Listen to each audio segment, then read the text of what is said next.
So we have completed project appraisal in the last day. More or less we have discussed project appraisal, and as we were discussing the different phases of project life cycle. So we have given this graph that conception phase, definition phase, planning and organizing phase, implementation phase, and project cleanup phase. So in the definition phase, we were discussing uh, the project appraisal and all that. So we have given the details of project appraisal, and now we will discuss project planning and organizing phase, where I think somebody has come. Somebody has joined. Okay. I hope you can see my board. So project infrastructure and enabling service. So organizing, as we have said in the last class, that organizing means now everything will be the budget is sanctioned, the proper process is the decision has been taken that okay, we are doing the project now, actual work is started. So you need to look for the people who will be working on that paper, how we can organize the fund, and from where, and what phase, in different phase wise the funds could be released. So those things are to be discussed, those things are to be uh, means planned, and the proper actual organization of people will be there. See, system design and basic engineering packages are to be made. Organization and manpower means, as I've said, arranging people who will be working on them. Then schedule and budget, phase wise. So from the first phase, how far we have to do from the first phase, how for the second phase, how far will we do. So for first phase, how much money will be required, and listening to the government clearance, licensing and government clearance means if it's a government project, so government will clear that first phase. Now you can start the first phase and organize the machinery, material, money. So some funds will also be released. Also identification of the project manager who will be in charge of the project, and work packaging. I think we were discussing about the work breakdown structure, and who are the people who will be responsible for what part of the job. So that way we were the work packaging is done.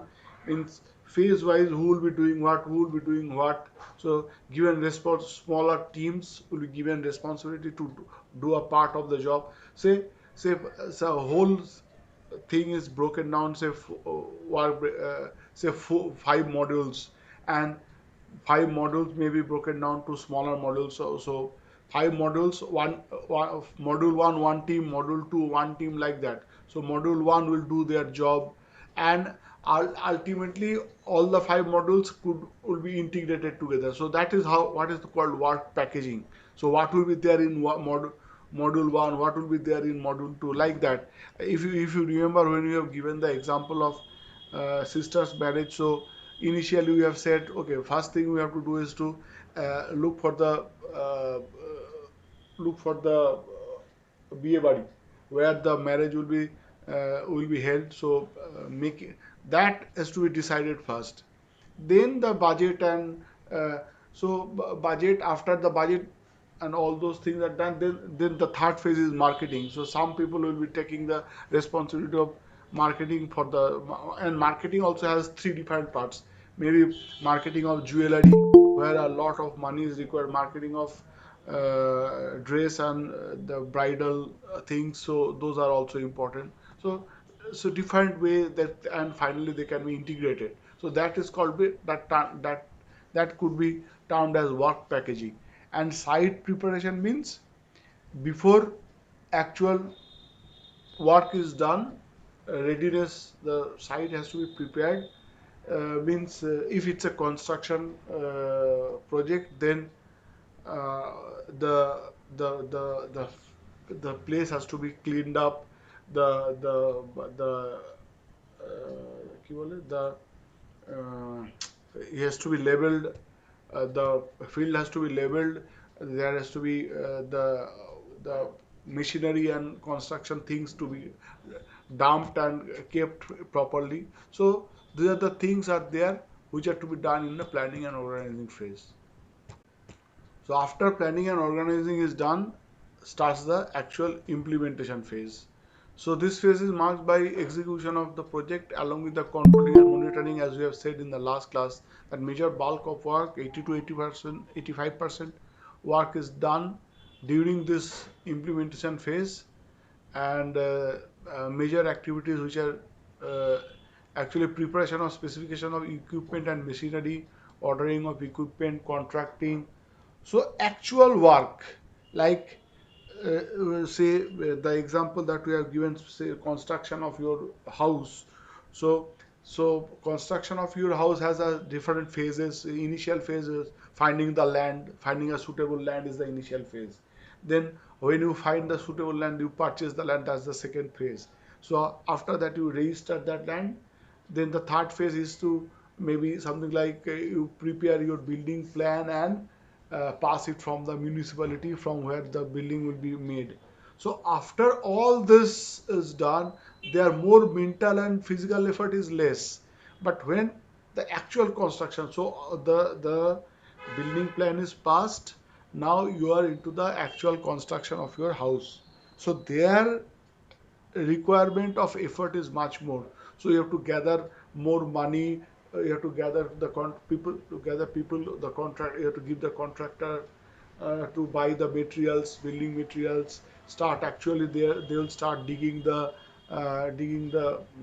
field, and then actual they will try to make the কি বলে, they will try to make the uh, what comes under the, or what comes under the building, it's called, what does it called, uh, can't remember, can't, বাংলায় ভিত বলে, ইংরেজিতে কি বলে, hello,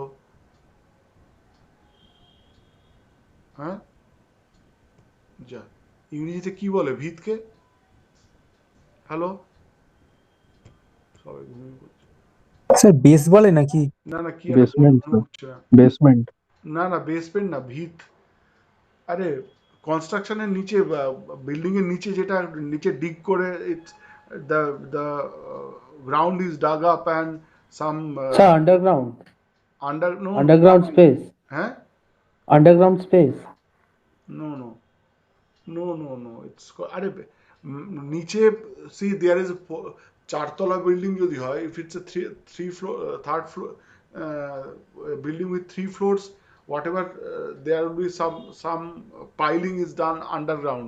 If it's a 10 floor building, then more you have to go deeper to the ground, so that the base becomes the structural becomes base structure becomes কি বলবো, more compact, and so that it can keep up the weight of the building of a 10 floor building.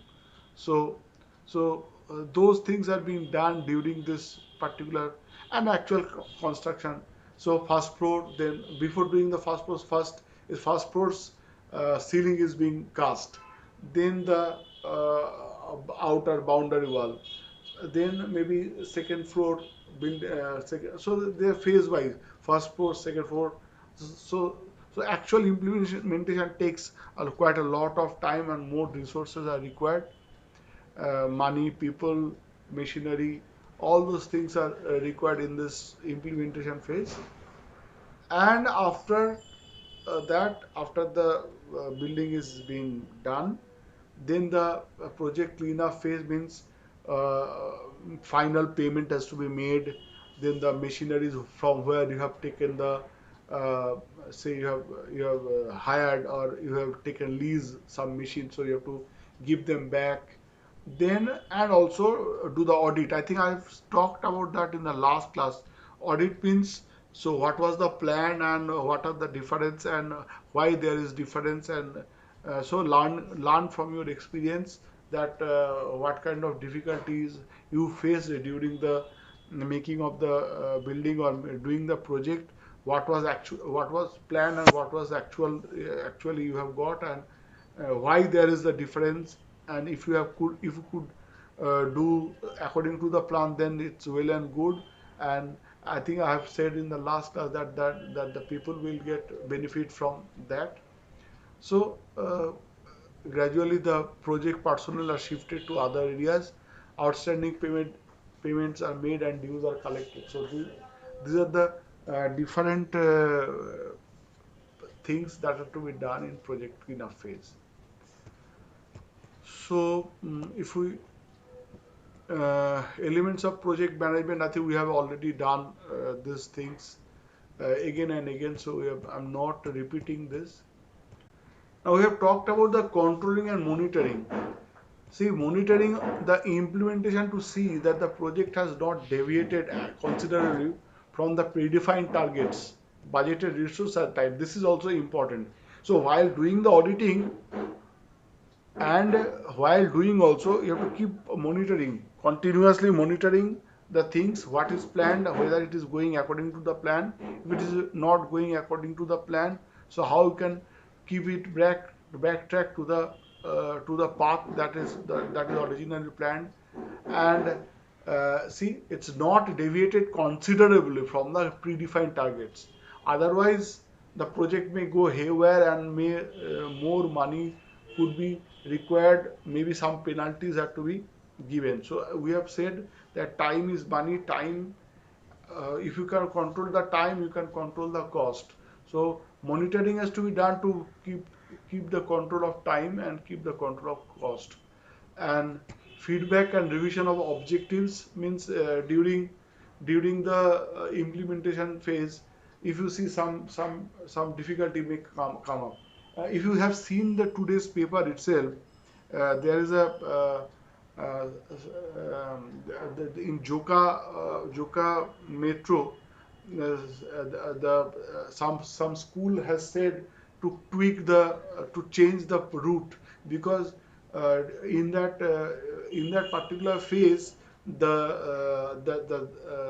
the construction of metro towards Joka, the school comes under that the path, what is proposed path, and the school has to give, and the RVNL as required that 650 square meter of around that. I have read that today's newspaper, that 650 square meter of schools uh, land is required for the acquisition for doing the project. So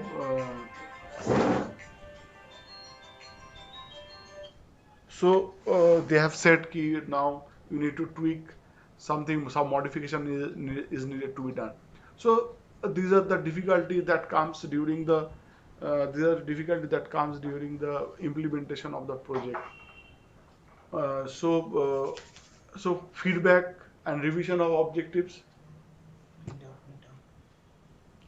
uh, and the required control actions, like record events, predict completion, report progress. So all these things to be recorded, put it to the paper, how it is going on, and what are the rectification that are needed, and if some deviations is there, so how the deviation can be bring it back to the proper path.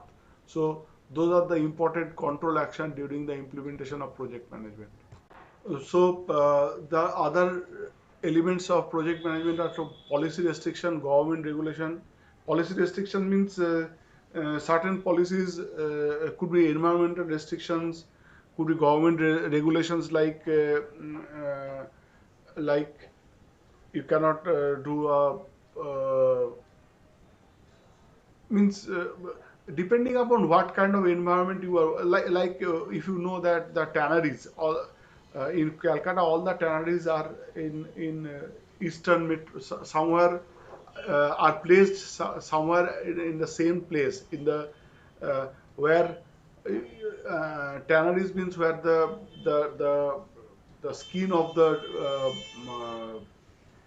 means all the shoe making company and all those things are placed in a one place, so that the environment is degraded or in one place. You cannot, if you wish to make your tannery, you cannot do it anywhere in Calcutta. There has to be certain rules and regulation needs to be followed. So you can, if you want to make a tannery factory, it has to be located in a particular place. You cannot do it in Goriahat or in Baliganj or somewhere or in North Calcutta. It cannot be done. It has to be restricted in a particular certain particular place.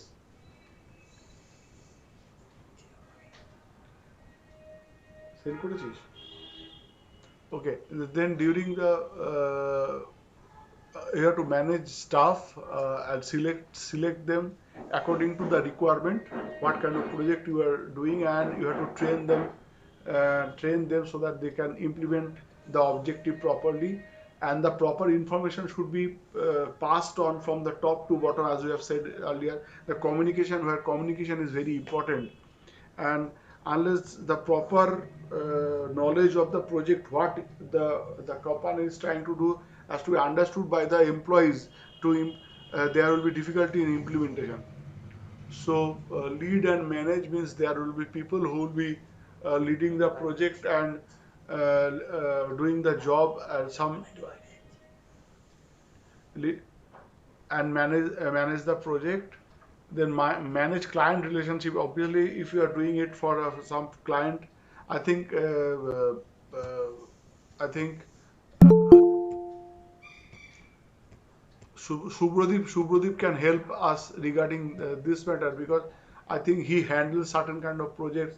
So how to manage the clients, they can help regarding the project. Subrodip, can you help us regarding this? Say client handling কখনো করিনি। Or you don't have to do the client handling directly. Your no boss. Sir. So, but you না। work in a project as a team member. So, manage client relationship generally যে প্রজেক্টের responsibility project manager বা তার যারা একটা communication team থাকে, the people who communicate with the client, they try to manage the clients according to the client's requirement. They try to change the things, and see, plan client involvement, report progress, and resolve problems. So how it is also responsibility of the client. Client means the person for whom you are executing the project, and uh, they they also be a part of the project. They has to be informed correctly. So these are the things that is going on. This is how we are doing it, and you have to consult the client and know their feedback, have their views, how to go about it, and also report the progress. So this far we have done within this period of time, and if there is any difficulty, any kind of problem, so that problem has to be resolved.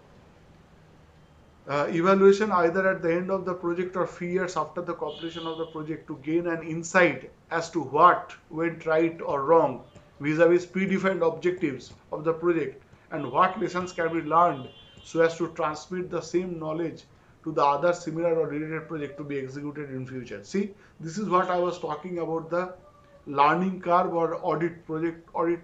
So what was planned and what was the difference? Why there is difference? So you have to learn from your mistake, that this is the mistake that I have committed during the previous project. So when we are doing the similar project, we will not make similar kinds of mistakes. So you have to learn from the mistake. Now there are several techniques to related to the project management. The first one is project selection technique. I think we have already talked about why or how we can select what kind of project a company will be doing. So there is a cost benefit analysis and risk and sensitivity analysis. So cost benefit analysis, I think, so for the finance students, all of you know what is the cost and benefit. So what is the cost that you are putting in, and what is the benefit you are getting? So that's obviously, if benefit is more than the cost, then and then only you will do the project. And I think we have discussed earlier that what is called project buying decision, or project make or buy decision, that we have already talked. So when to make and when to buy, that's also a kind of selection technique. Then risk and sensitivity analysis, what are the corresponding risks of doing the project and how the sensitivity means if a how the minor changes will affect the whole lot of the project. So that is the sensitivity analysis while selecting a project. Then there are several project execution and planning techniques. We have already talked about work breakdown structure. Means you have to break the project in different works and work packages, and give the responsibility to the different persons for different work packages. The project execution plan, project responsibility matrix. I think we have talked about that in the while we discussed HR means who is what responsibility, who has what kind of responsibility. If you remember, we have I think we have discussed this earlier. I'll just try to show that. I'll just try to find out responsibility. See this kind of functional requirement, organization breakdown structure. So who requires what kind of? I think we have discussed this earlier. So this is what we are talking about.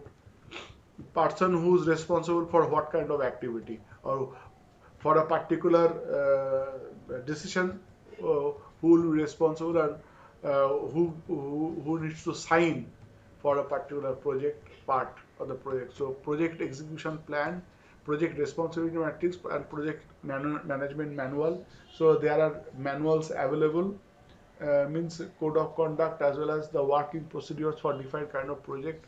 So if it's a construction kind of project, it has construction of say 5-story building and construction of a complex of 200 flats.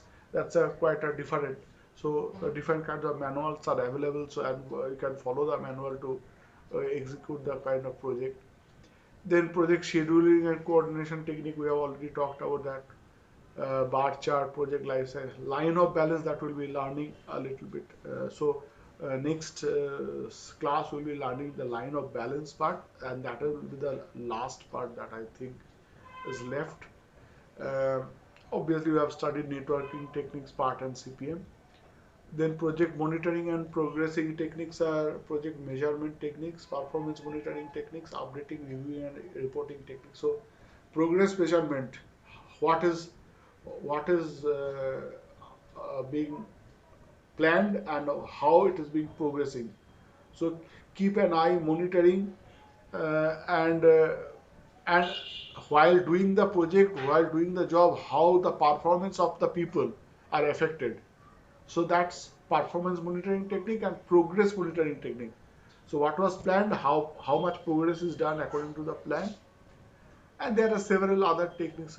And updating, reviewing, and reporting technique means if it is not being done according to the plan, so you need to update, you need to reinforce, you need to review, so that some more people resources have to be used, and also report. So this is the deficiency, this is the difficulty that we are facing on pen and paper, and so that and also the client has to be consulted, so that some reviewing and uh, decision can be taken according to the requirements.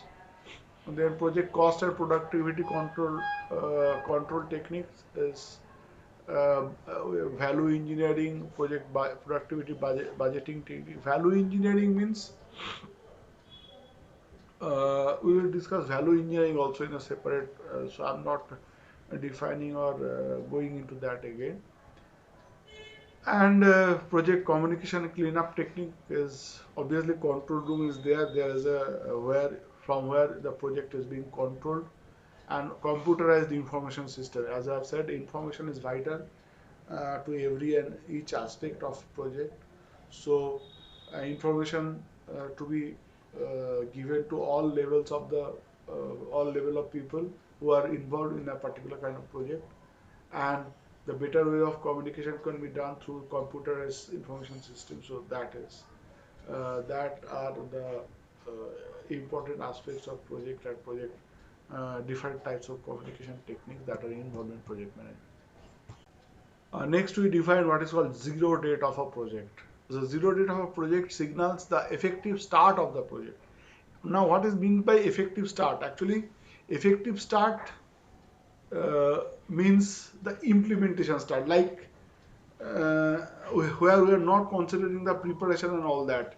So zero date, say, think of about the example that we have given, that the marriage of your sister, of our sister. So that example, if you are considering as a project, then the zero date is the marriage date itself, because on that particular date everything has to be perfect, otherwise something bad may happen.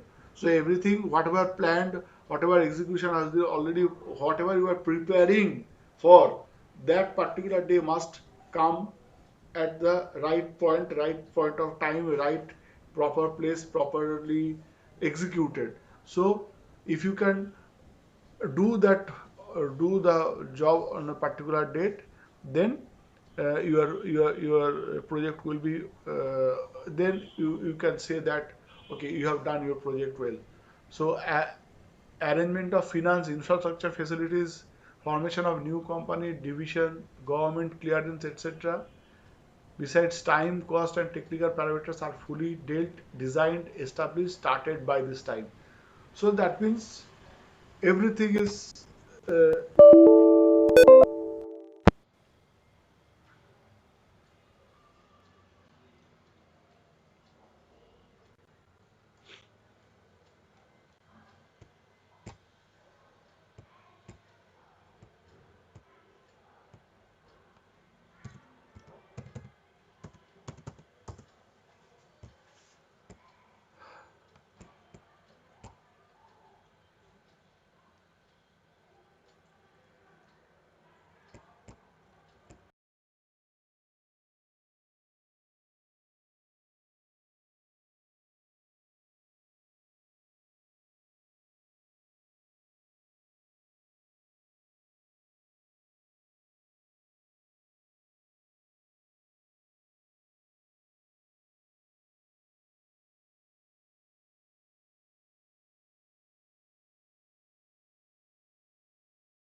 so zero date means the actual implementation date, when the actual implementation is starting. So think about the construction of your building. In that case, the zero date will be when the actual construction starts. So all the clearances are being taken, all the everything is ready. Now you are ready to go. So that is the zero date. For the date of your sister's marriage, the zero date is the marriage date itself. So uh, that means when everything is ready, you are going to plunge into do actual work. So that will be termed as a zero date. And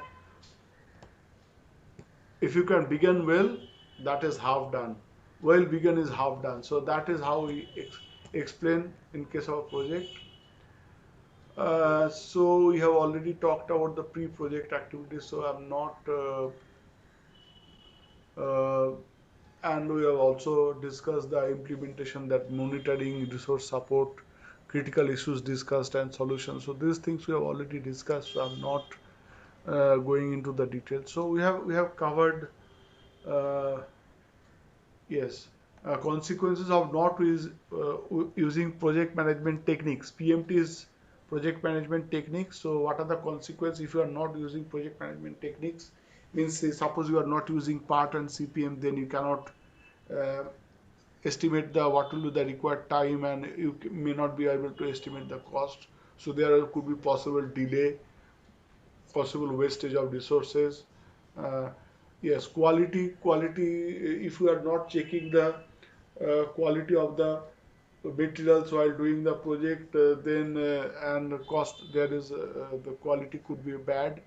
So, and that will lead to the dissatisfaction of the client, and your reputation will be at stake.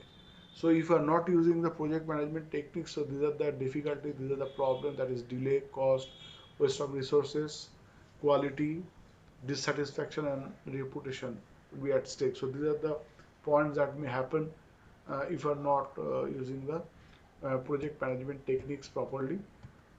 Then the project success depends upon the customer requirements are satisfied and exceeded and completed within the allocated time frame, completed within the allocated budget, and accepted by the customer. So these are the 4 points.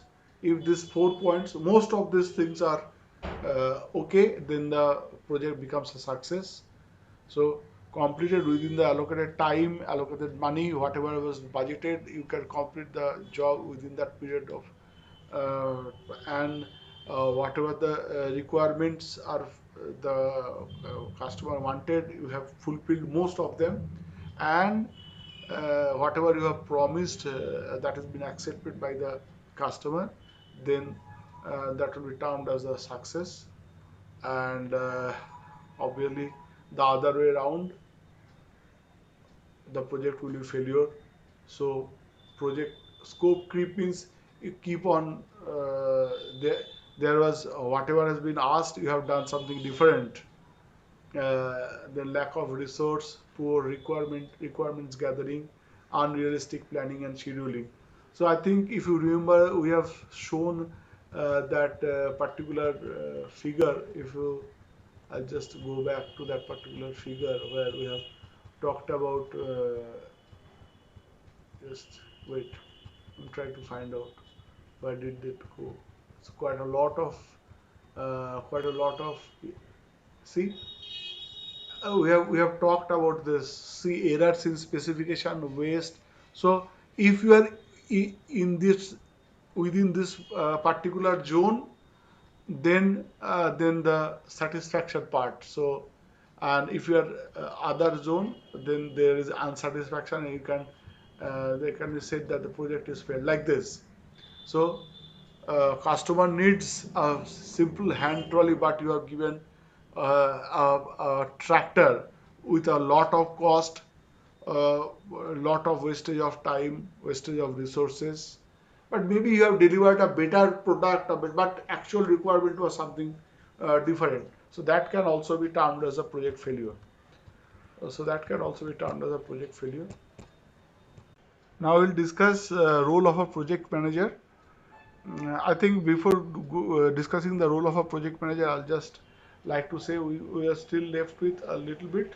We'll line of balance we'll be discussing, and that will be the last. I think we have already discussed that project management tools, that is PART and CPM. We have already discussed that. NAT chart also we have discussed in the second semester. So how to and part CPM we have already discussed. So that's not only thing that is left is line of balance, and maybe a little bit of work on structure that we'll discuss. So what is the role of a project manager?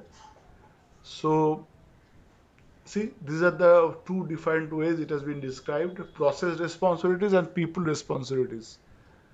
So what are the process responsibilities? So the project manager need to handle the project issues, means issues that can come up during the implementation of the project that is difficult. I think we have discussed about project issues at the beginning of the project. uh, then disseminating project information means, as I've said, the proper information to be conveyed to all the people involved in the project. Mitigating the project risk, how there are what could be the possible risks, how the risks could be mitigated. It's the responsibility of the project manager.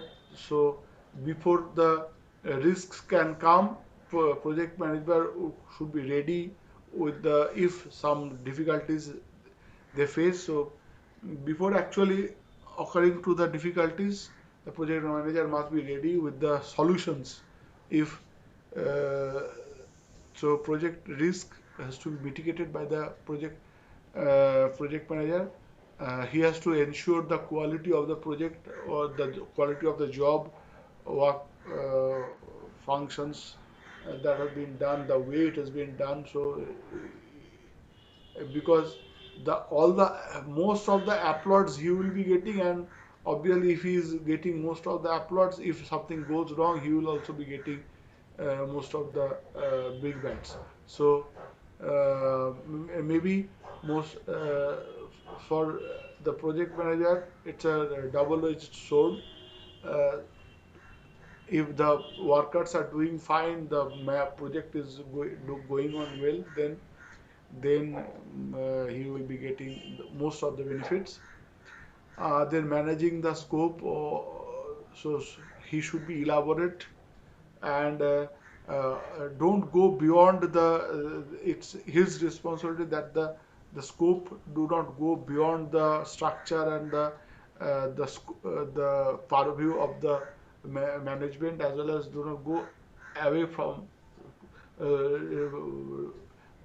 the actual planned path.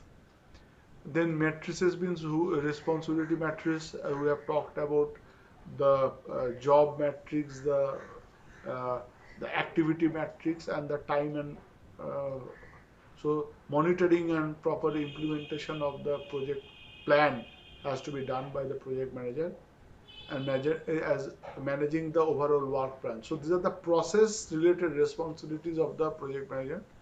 Then the people related responsibility as implementing uh, standard processes means uh, standard processes means the person who would be responsibility, their code of conduct, their job description has to be specified, and uh, the project management needs to see that the people who are given a particular responsibility must uh, are doing their job properly, and he has to uh, mm, do in such a way so that they can the other people can do their job properly.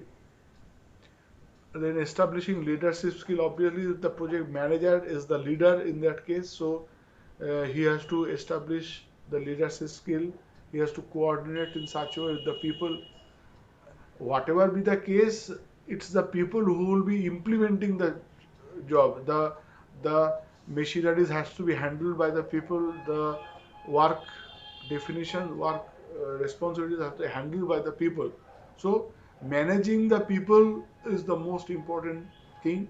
Managing the funds and managing the equipment, machinery, all has to be done by the people only. So managing human resource is the most important aspect of any kind of project. So if you can uh, keep a good relationship with its client as well as the people who are working under him, then it will be easier for him to implement the project properly.